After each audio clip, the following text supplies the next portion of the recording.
नमस्कार, सच स्टोरी में आपका स्वागत है। मैं राजेंद्र। आइए नजर डालते हैं कुछ खास खबरें। लोकसभा में मंगलवार को इंटेलिजेंस डिबेट का दूसरा दिन था। संसद में कामकाज शुरू होने से पहले बीजेपी सांसद दल की मीटिंग हुई। लोकसभा में मंगलवार को इंटेलिजेंस डिबेट का दूसरा दिन है। संसद में कामकाज शुरू होने से पहले बीजेपी संसदीय दल की मीटिंग हुई। इसमें पार्टी ने अपने सांसदों से कहा कि वे भड़काऊ बयान देने और कंट्रोवर्सी में आने से बचें, क्योंकि अगर उन्होंने ऐसा किया तो विरोधी इसका फायदा उठा लेंगे। पीएम मोदी के विकास के एजेंडे को नुकसान पहुंचेगा। संसदीय कार्य मंत्री एम वेंकैया नायडू ने सांसदों को यह नसीहत दी। इस बीच कांग्रेस वाइस प्रेसिडेंट राहुल गांधी लोकसभा में इंटेलिजेंस डिबेट में हिस्सा ले सकते हैं। वहीं पीएम नरेंद्र मोदी राज्यसभा में संविधान पर चर्चा का जवाब देंगे। आपको बता दें कि सोमवार को लोकसभा में सीपीएम नेता मोहम्मद सलीम के गृह मंत्री राजनाथ सिंह के बारे में एक टिप्पणी पर जमकर हंगामा हुआ था।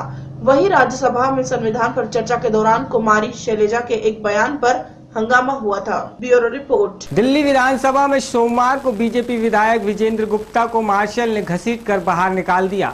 यह वाकया तब हुआ जब दिल्ली में आप सरकार लोकपाल बिल पेश करने की तैयारी में थी। दिल्ली विधानसभा में सोमवार को बीजेपी विधायक विजेंद्र गुप्ता को मार्शलों ने घसीटकर बाहर निकाल दिया। यह वाकया तब हुआ जब दिल्ली में आप सरकार लोकपाल बिल पेश करने की तैयारी में थी।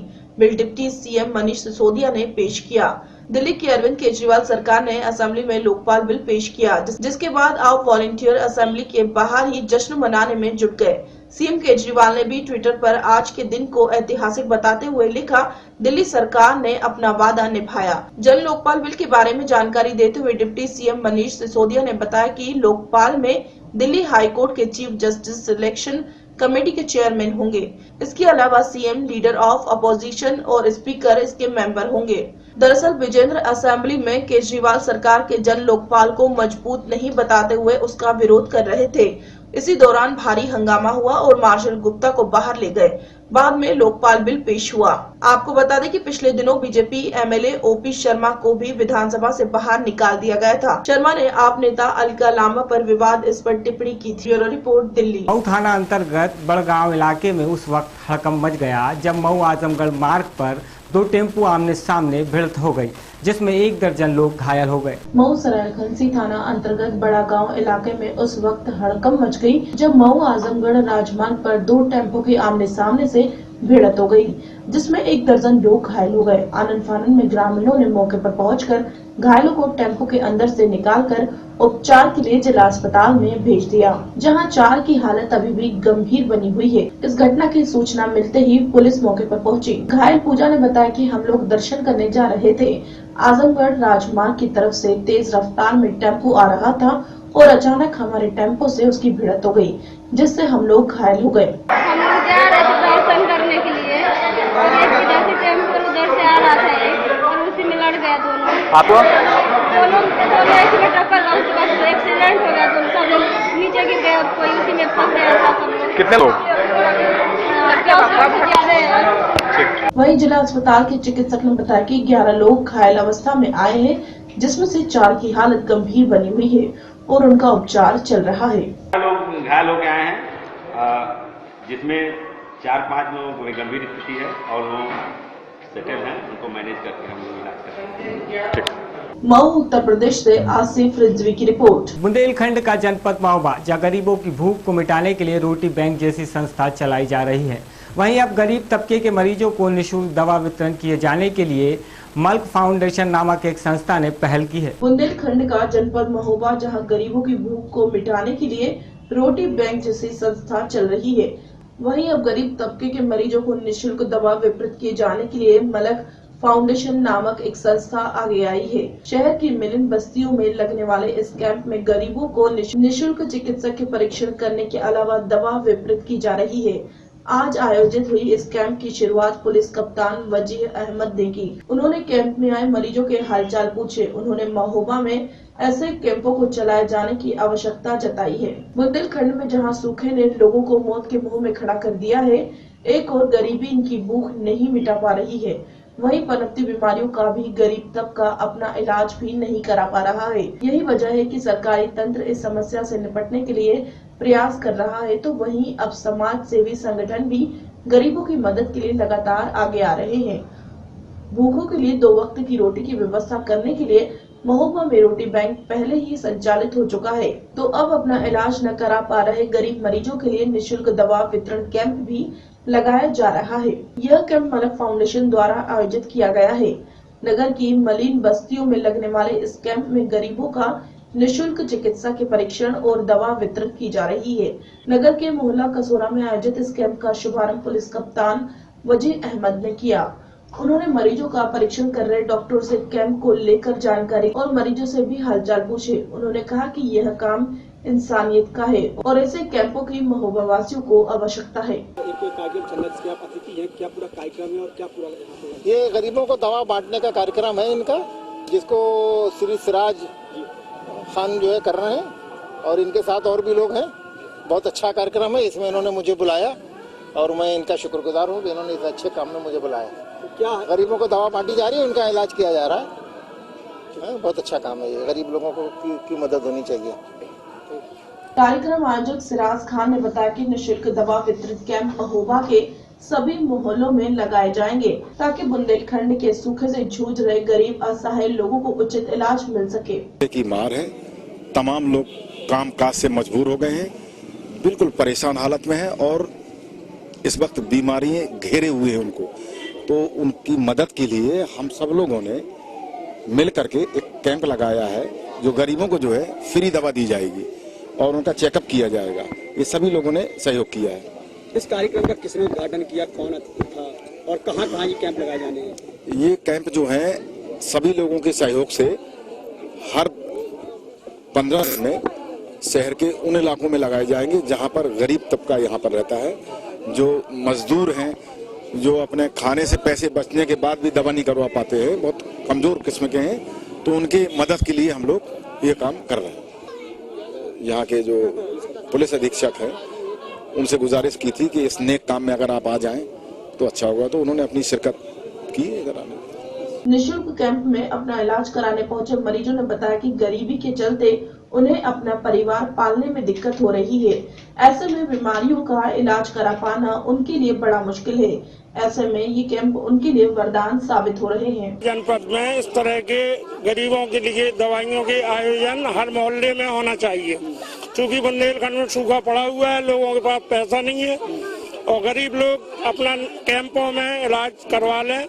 इस तरह के सभी समाज सेवी संस्थाओं को आगे बढ़ चढ़कर हिस्सा लेना चाहिए और इस तरह के आयोजन करना चाहिए। यहाँ भुखमरी है और यहाँ काफी गरीब लोग हैं और उनकी मदद की जाए और हेल्प की जाए। और यहाँ पर सूखा भी पड़ा है, पानी भी नहीं बरस रहा है और मैं 4 साल से बीमार चल रही हूँ। मेरा इलाज सही ढंग से किया जाए।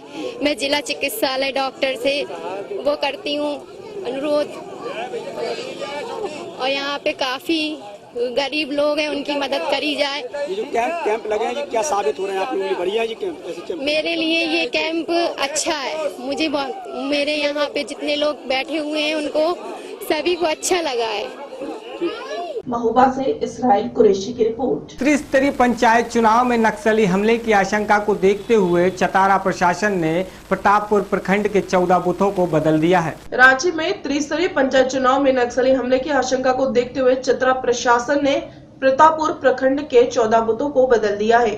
बूथों को बदलने के बाद प्रशासन ने राज्य निर्वाचन आयोग को इसकी सूचना दे दी है। इसमें कहा गया है कि तृतीय चरण के चुनाव में सुरक्षा कारणों से बीडीओ प्रतापपुर से प्राप्त प्रस्ताव के आधार पर 14 मतदान केंद्रों का स्थान परिवर्तन किया गया है। साथ ही मतदाताओं से भी आग्रह किया है कि वे अब नए मतदान केंद्रों पर आकर अपना वोट डालें। ये सभी मतदान केंद्र प्रखंड के उत्क्रमित मध्य विद्यालय जुड़ी उगियारा और नारायणपुर में अवस्थित है। Bureau report Jharkhand. Tatanagar railway station में शीघ्र ही फूड जोन कोर्ट बनाया जाएगा। Indian railway catering tourism corporation द्वारा फूड कोर्ट बनाया जाएगा। टाटानगर रेलवे स्टेशन में शीघ्र ही फूड कोर्ट बनाया जाएगा। Indian railway catering tourism corporation limited द्वारा फूड कोर्ट बनाया जाएगा। इसे लेकर सोमवार को रेलवे और IRCTC के अधिकारियों ने टाटानगर स्टेशन में जगह चिन्हित की। फूड कोर्ट के लिए पुराने बुकिंग केंद्र से लेकर कोकर्स एरिया की जमीन को चिन्हित किया गया है। अधिकारियों ने इंजीनियरिंग विभाग को स्थल का नक्शा तैयार करने का आदेश दिया है। यदि सब कुछ ठीक रहा तो 2 माह के अंदर सारी कागजी प्रक्रिया पूरी होने के बाद शानदार फूड कोर्ट बनाने का काम शुरू कर दिया जाएगा। Bureau report, Jharkhand. कुरुक्षेत्र के पुलिस अधीक्षक ने पत्रकारों से चर्चा में रात्रि की घटना का खुलासा, पुलिस एनकाउंटर में मारा गया नामी गाय व पशु तस्कर। कुरुक्षेत्र के पुलिस अधीक्षक सिमरदीप सिंह ने कहा कि गत देर रात्रि अनाज मंडी के पास गाय व पशु तस्करों के साथ पुलिस मुकाबले में एक नामी पशु तस्कर की मौत हो गई है और एक पशु तस्कर गंभीर रूप से घायल हो गया है। इस पशु तस्कर को पीजीआई रेफर कर दिया गया है। इस गिरोह के अन्य 3 सदस्यों को गिरफ्तार करने के लिए पुलिस टीमों का गठन कर दिया गया है। पुलिस मुठभेड़ में मारे गए व घायल पशु तस्कर की पहचान कर ली गई है और NHRC के नियमानुसार इस पूरे मामले की जाँच के लिए उपायुक्त को लिखा गया है। उपायुक्त ने इस मामले में मजिस्ट्रेट जाँच के लिए SDM को जाँच अधिकारी नियुक्त किया है। अहम पहलू यह है कि पुलिस ने हरियाणा गौवंश संरक्षण व गौ संवर्धन अधिनियम 2015 के तहत पहला मुकदमा दर्ज कर लिया है।